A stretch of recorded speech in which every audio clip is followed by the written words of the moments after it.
Hello everyone. Learning is a continuous process. सीखना एक निरंतर चलने वाली प्रक्रिया है और इस निरंतरता को बनाए रखने के लिए हम स्वरों के शेष 3 प्रकार के वर्गीकरण को समझते हैं। तो चलिए शुरू करते हैं। चौथा लेते हैं उच्चारण स्थान के आधार पर स्वरों का वर्गीकरण। पिछले पार्ट में हमने जनरल हिंदी 5 में हमने उच्चारण काल के आधार पर स्वरों को वर्गीकृत किया था। उच्चारण काल मतलब कि किसी भी स्वर को बोलने में कितना समय लगता है, उस आधार पर हमने 3 तरह के बताए थे, हर्ष, दीर्घ और प्लुत स्वर। अब हम ये जानेंगे कि मुख के किस स्थान से किस स्वर का उच्चारण होता है, जो कि इस प्रकार से है। अब किताबों में और वीडियोस में इसी तरह से चार्ट बनाकर दे दिया जाता है कि कंठ से ये स्वर बोले जाते हैं, तालव्य से ये, ओष्ठ से ये, इस तरह से। लेकिन इतना कुछ याद रखना कठिन हो जाता है, तो हम इसको याद नहीं देखेंगे, इसको रटेंगे नहीं, हम इसको समझेंगे ताकि ये हमेशा के लिए याद हो जाए। तो अब हम इसको मिटा देते हैं, हम केवल इसको समझेंगे। हम केवल मूल स्वरों के उच्चारण को समझेंगे, बाकी अपने आप समझ में आ जाएगा कि किस स्वर का उच्चारण किस स्थान से होता है। तो मूल स्वर जो कि 4 हैं, अ, ई, उ, री, इसे मैंने स्वरों की उत्पत्ति वाले वीडियो में समझाया हुआ है। यदि आपने नहीं देखा है तो एक बार देख लीजिए, उसमें विस्तार से समझाया गया है। उसका लिंक डिस्क्रिप्शन बॉक्स में दे दिया गया है। तो चलिए लेते हैं अ। अ बोलकर देखिए कहाँ से कंपन हो रही है। अ बोलने पर गले में कंपन होती है। गले के बाहर से आप गले पे हाथ लगा के देखिए, अ बोलने से गले में कंपन होती है। तो गला मतलब कंठ, तो कंठ से अ का उच्चारण होता है। अब लेते हैं ई। ई बोल के देखिए, ई बोलने पर कहाँ से उच्चारण हो रहा है, ई बोलने पर जीभ दांतों के ऊपर वाली जगह पर जाती है। दांतों के ऊपर वाली जगह उसे कहते हैं तालव्य। अब तालव्य क्या है, इसको आप इस तरह से समझ सकते हैं। आप बोल के देखिए, च, छ, ज, झ। च, छ, ज, झ बोलने में जीभ जहां पर छुल रही है, ऊपर दांत के ऊपर वाले हिस्से में छुल रही है, उसी को कहते हैं तालव्य। अब ई बोलने में जो जीभ है तालु को लगभग छूती है, इसलिए ई का उच्चारण स्थान है तालव्य।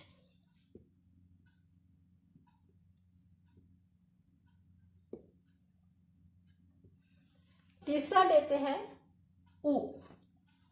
उ बहुत आसान है। उ बोलने पे होठ जो हमारे ओठ हैं वो गोल होते हैं, तो उ बोलने में ओष्ठ का प्रयोग होता है। अगला लेते हैं री। ये री ना हो गया, री जो है वह मूर्धा से बोला जाता है। अब आप पहले बोल के देखिए, ट, ठ, ड, ढ। ट, ठ, ड, ढ बोलने पर जीभ जो है थोड़ा ऊपर की तरफ जा रही है। उसी तरह से आप री बोलने की कोशिश कीजिए, री। उसी तरह से जहां ऊपर की तरफ जीभ छुल रही है उसी को कहते हैं मूर्धा। तो मूर्धा से री बोला जाता है, तो री का उच्चारण स्थान है मूर्धा, मूर्धन री। तो ये जो मूल स्वर है अ, ई, उ, री, इनके उच्चारण स्थान को समझ लेना चाहिए। अ गले में कंपन होता है तो कंठ अ। तालव्य, ई बोलते समय जीभ जो है तालु के पास जाती है, इसलिए ई तालव्य। उ बोलते समय होंठ थोड़े से गोल होते हैं, तो ओष्ठ से उ। और री बोलते समय जीभ ऊपर की तरफ मूर्धा को छूती है, इसलिए मूर्धन्य से होता है। अब हम लेते हैं बाकी के स्वर। ये 4 स्वर हो गए, 7 स्वर और रह गए हैं। अ के बाद आता है आ। अब उत्पत्ति वाले वीडियो में मैंने बताया था कि आ कैसे बनता है। आ जो बनता है, आ बनता है अ प्लस अ। अब ये अ किससे बोला जाता है? कंठ से। ये भी अ कंठ से। तो ये आ किससे बोला जाएगा, किससे उच्चारित होगा? आ भी कंठ से उच्चारित होगा, कंठ।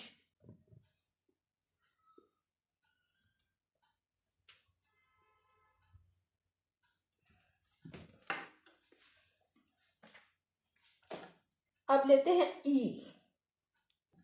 ई स्वर जो है वो ई प्लस ई से बना है, तो ये दीर्घ ई हो गया है।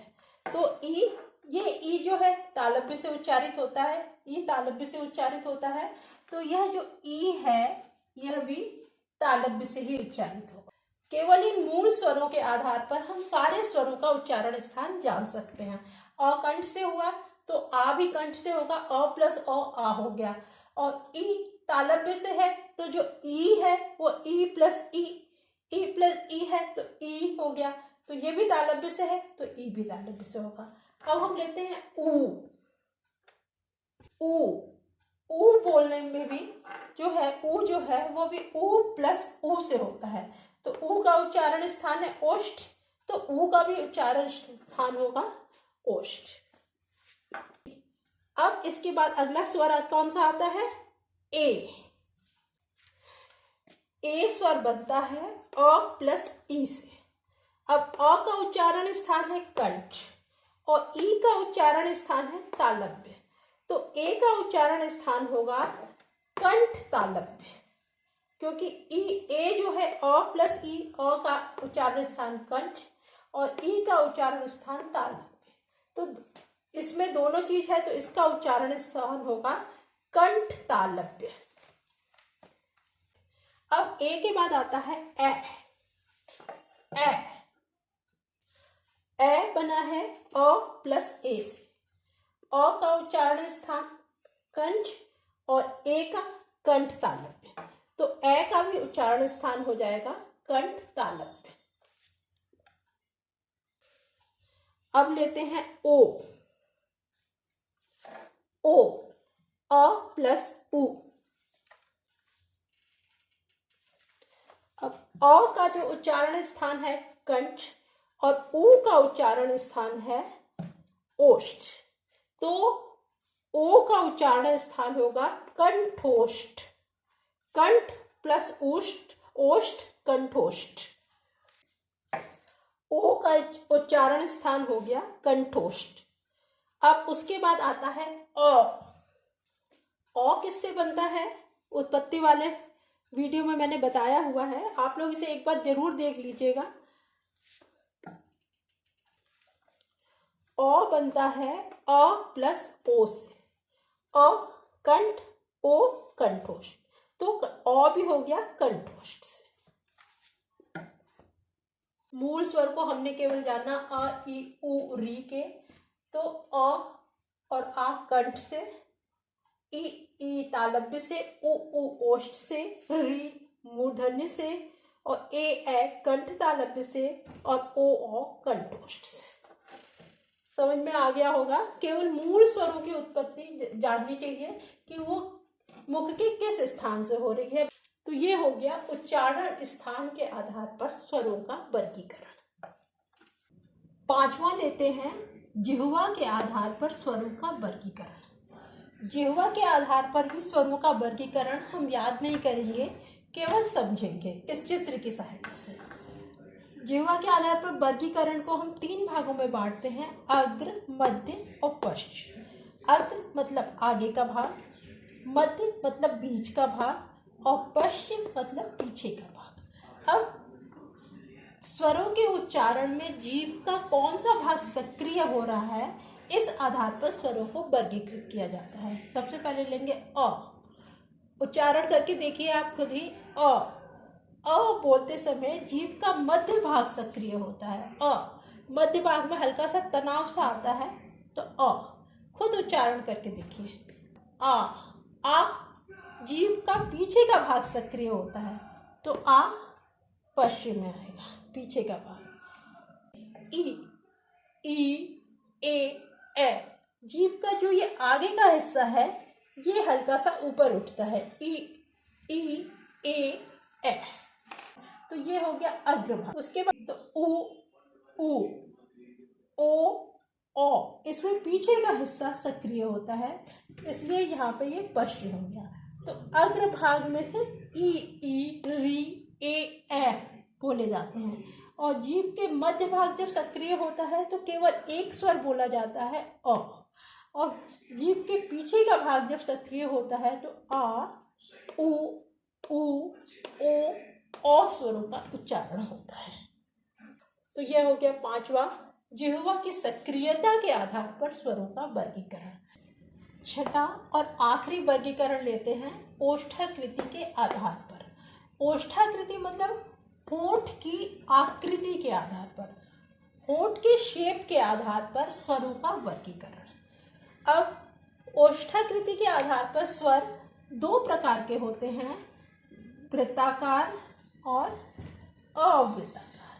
वृत्ताकार मतलब वृत्त, वृत्त का मतलब होता है गोला, गोल, सर्किल, जैसे कि इंग्लिश में सर्किल कहते हैं। इसी के आधार पर हम स्वरों को वर्गीकृत करेंगे। स्वरों का उच्चारण करके देखेंगे, जिससे होंठ का आकार गोल हो जाएगा तो वह सब स्वर वृत्ताकार में आएंगे। और जिन स्वरों के उच्चारण में होंठ का आकार गोल नहीं होता है वो अवृत्ताकार में है। अ माने नहीं, वृत्त माने गोला, आकार माने आकार, क्योंकि गोले का आकार नहीं होता है। चलिए शुरू करते हैं। अ बोलते समय होंठ गोल नहीं हो रहे हैं तो ये आएगा अवृत्ताकार में।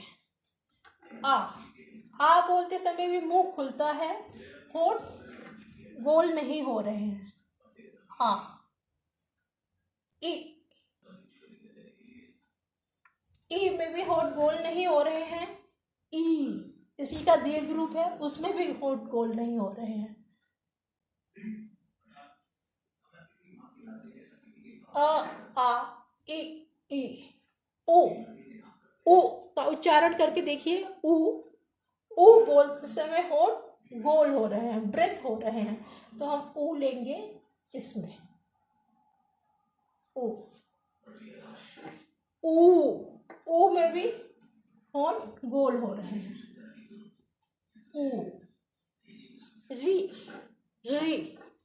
री बोलते समय जीभ ऊपर की तरफ जाती है, होंठ गोल नहीं होते हैं, री। ए बोलते समय भी होंठ गोल नहीं हो रहे हैं,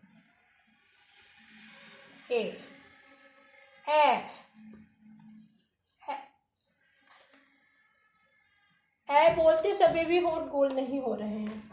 अब ओ बोलते समय होंठ वृत्त हो रहे हैं, गोल हो रहे हैं, तो हम ओ को लेंगे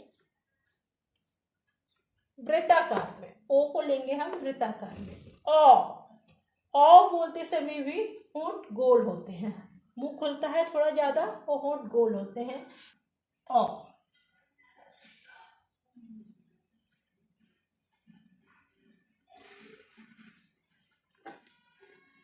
तो यह हो गए स्वरों के वर्गीकरण। अब इसके प्रश्न उत्तर हम जब व्यंजनों का भी वर्गीकरण कर लेंगे तब एक साथ लेंगे। तब तक के लिए इसको प्रैक्टिकल करके उच्चारित करके आप देखिए और समझिए। लाइक, शेयर और सब्सक्राइब करना मत भूलिएगा। Thank you.